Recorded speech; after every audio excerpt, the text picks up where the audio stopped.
Ginit ng dating ministro ng Iglesia ni Cristo na si Lowell Menorca na kinulong siya ng mga pinuno ng INC. Ayon sa kanya, scripted ang mga sinasabi niya noon sa utos na rin ng iglesia. Umaaksyon si Zone Esguerra. Marahil po ay alam na ninyo sa pagkakataong ito. Biyernes na lumabas ang video na ito ng dating ministro ng Iglesia ni Cristo na si Lowell Menorca. Dito binunyag niya ang sapilitang pag-detain sa kanya ng mga pinuno ng INC. Kahapon, mangiyak-ngiyak na humarap sa media si Menorca kasama ang kanyang asawa. Ayon sa kanya, 3 buwan siyang kinulong sa INC compound sa Quezon City. Dinampot raw siya ng ilang tauhan ng QCPD at ilang armadong sibilyan sa Sorsogon noong July 16 pagkatapos ng kanyang religious service sa kinulong sa Cavite. Isang dating hepe raw ng QCPD ang nakakaalam nito. There was a high-ranking officer inside the coaster. I know that he was a high-ranking officer because he had a high-ranking officer uniform, and the other policeman would salute him. If I'm not mistaken, if I were to see a picture, I would probably confirm. If I'm not mistaken, it was the former QCPD chief, but I will have to confirm that. Mula sa Cavite, diniretso siya sa INC compound para makausap ng mga miyembro ng sanggunian.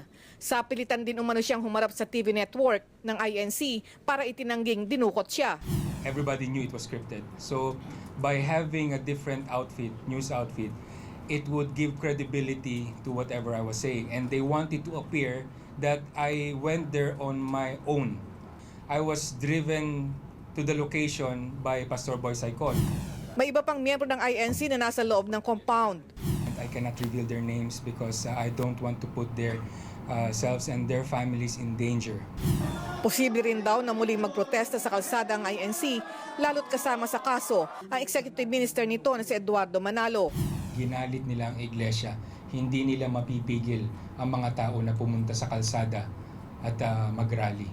So in effect, he was saying na expect the worst this time. Napasa kamay ng otoridad si Menorca 2 araw bago maglabas ng writ of habeas corpus at writ of amparo ang Korte Suprema. Isa sa mga tinitingnan dahilan ng pag-detain sa kanya ang umano'y pagsalungat niya sa sanggunian dahil sa isyu ng katiwalian. Handa naman si Menorca na tumistigo laban sa ilang pinuno ng INC.